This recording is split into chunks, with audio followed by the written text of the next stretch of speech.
Edwin Academia Akam. Bino mayong mudto na kanatong tanan mga higala. Nang hinaot ko gaana kamong tanan sa Kapiskay Panglawas. Walay ubo, wala tanan, no? Walay gibating kasakit kinabuhi. Walay mga kasubo nga gihambin sa atong mga balatian. Di madagid na mahimo pa de usahay doon naman yung mga kasubo. Manahalawa mo ka mo mukasubo mangyuga kanong puling wala ray pug sanay para alang na atong mga walay kasubo pasalamati ang Ginoo pero katong mga naay mga kasubo pasalamati gyapon Ginoo kay mo na makapaubos sa imong high blood. Lahala no may muto na kanatong tanan mga higala nang hinaot kita nga ana kitang tanan sa Kapiskay sa Panglawas niining kamunto. Abino, ari na ta mga higala sa atong Saint of the Day. Abino mga higala adlaw day karon nga Martes, no? Pizza utso na kini sa bulan sa Hulyo. July 8 mga higala, no? So, ato gyud nga pasalamatan ang Ginoo nining adlaw nga walay mga kakulian dito sa Manila mga higala pastilan. Pirting kusugas baha dito, no? Doon ay uban nga wala na klase sila, ang uban nga sunog pagyod dito sa Manila unsa tong hitabua nga kusog kayong ulan na sunugan pagyod pila to kabalay nga nagasunog pa kadi malasa, no? Kusog ulan unya nasunog pagyod atong balay. Amoy kapaita. Abi no yung ana ra gid ang kinabuhi mga higala, no? Sa kanta pa na ni kuan pagkadili masabot. Ayan, no? Pagkadili masabot ano nga kusog kayong ulan sunog po yun yung balay amoy kapaita. Kita mahimo kining kusog nga ulan mga higala dili na makapalong og kuan ba kining di na makapalong og sunog labi na katong kalayo nga nagulbo lisod ng palungon, no? Kay bisan magani kanang bumbero nga labihang kusugan ng tubig ana pero dili makapalong. Ang importante ra gyud nga mag-amping ra gyud ta, no? Mag-amping. Abi no padayon ta sa ato ang mga kaya mga mahigala buluhaton. Abi no ari ta mahigala sa ato ang Saint of the Day, July 8. Ayan, no? July 8 ang ato karon nga santo mao si Saint Gregory Gracie and Companion. Mga kuan siya sila mga Christian missionaries nga nagatin quote in the crossfire of wars against nation. When the government of Britain, Germany, Russia, and France forced substantial territorial concession from the church in 1893, anti-foreign sentiments grew, very strong sentiments among many Chinese people. Ano? Bino hinggang balikon ha. When the government of Britain, Germany, Russia, and France forced substantial territorial concession from the Chinese in 1898, anti-foreign sentiments grew very strong among many Chinese people. Gregory Gracie, dito sa Italy, 1833, ordained 1856, was sent to China. Ayan, no? Kini si Saint Gregory Chan, ordained Bishop of North Shanxi with 14 other Europeans, missionaries, and 14 Chinese religious. He was martyred during the short but bloody Boxer Uprising in 1900. No? Kasi sa kadito god sa China mahigala, dunay nahitabo nga Boxer religion, mga buksidor mahigala. Lisod to kay nang rebuild din na ning mga buksidor, no? Boxer religion. Boxer rebellion, no? Lisod to kay mga buksidor god na nag-rebuild. Pareho ni Manny Pacquiao. Abitan dili mahigala, no? Ang istorya gud ana kanang Boxer religion, do na mag-grupo nga mura ba og nag-practice pud mga higala og kining martial arts. Nya niabot sa punto nga nag-rebuild sila. Bunang ang ilahang grupo gitawag og Boxer Rebels or Boxer Rebellion. Now, nya nahitabo pag-ulbo sa mao nga kagubot dito sa China, timing pong dito ang mga missionary sila si Saint Gregory Gracia and Companion's, mga European. So napagan in town sila, naigo sila sa crossfire ug gani nangahimo silang martir, no? So karong adlaw gihinumduman nato si San Gregorio Gracie ug mga kaubanan. Hala, no?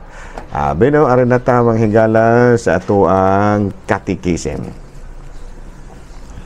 Catechism on air. Ari sa taday mahigala sa CBCP News, balitang simbahan ni ining kamuntuhon. Mary is the soul of mercy. Ayan, no? Mercy is the soul of synodality.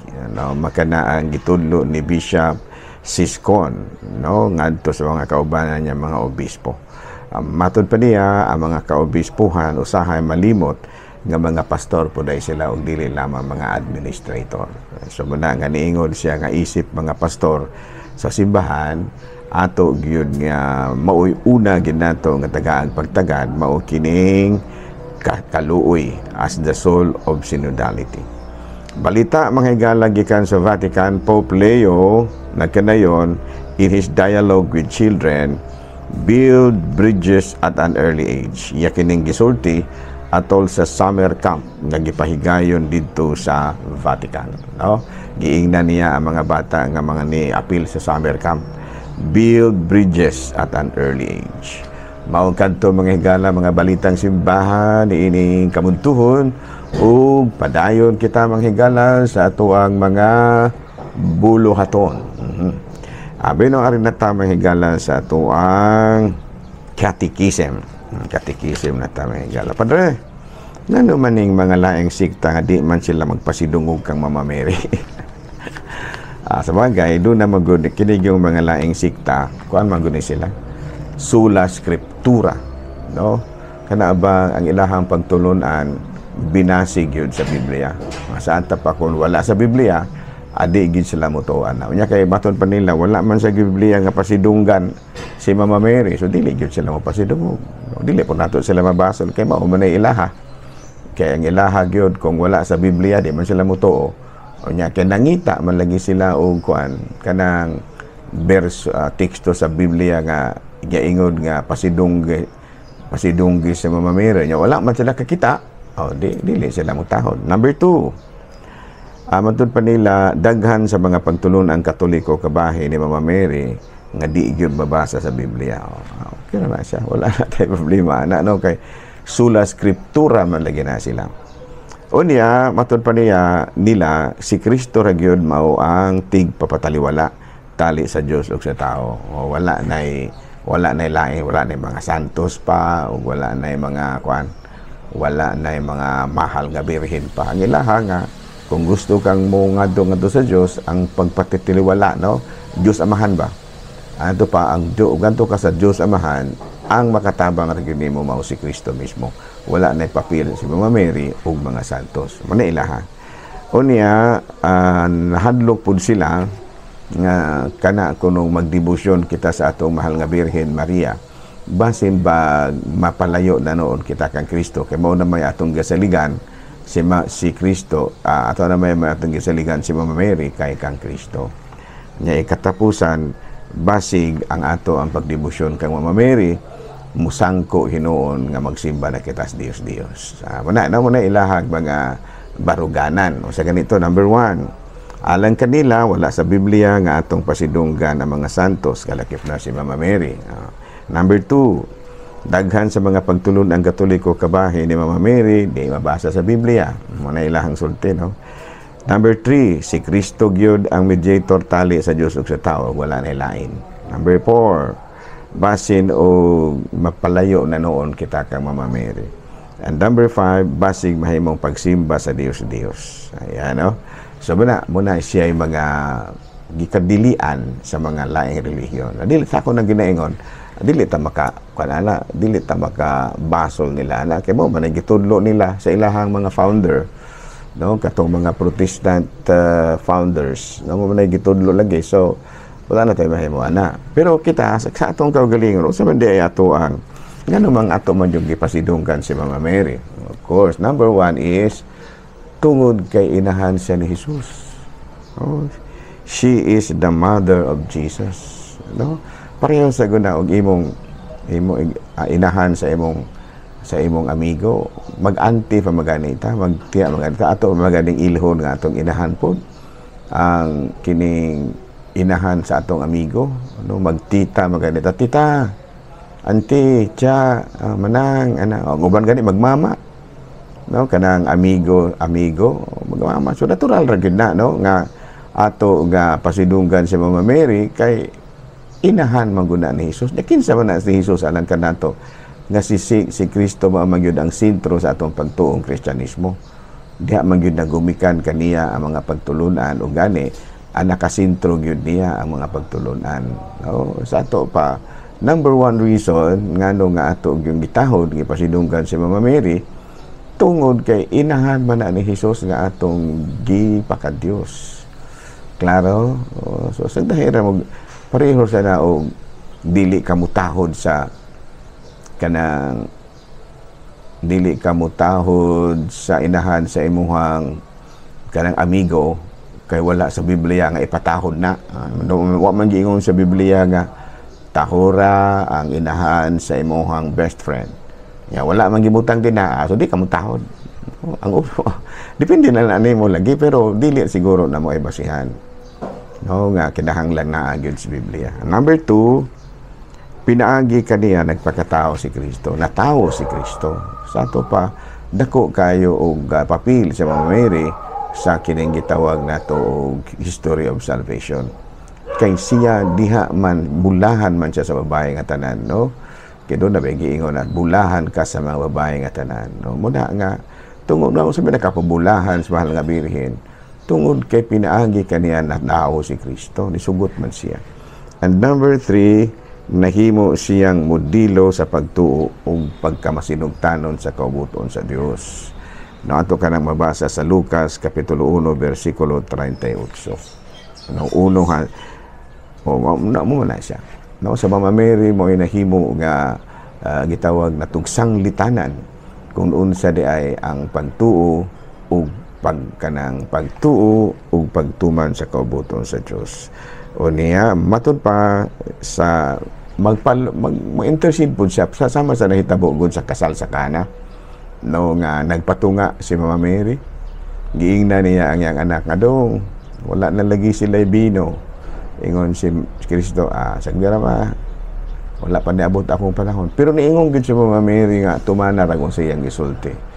Niingon si Kristo, nahala sige pagkuan na lamang to og tubig kay ato nang himuon nga bino. So to pa pinaagi to sa mga matod pa intercession ni Mama Mary. Sa ato pa usab siya ka intercessor alang kanato. And number 5, spiritual mother, no, sa Juan Kapitulo 9 versikulo 19, no less than Jesus may ingon ngadto kang San Juan samtang nagbitay sa krus, anak ania ang imong inahan. Sa ato pa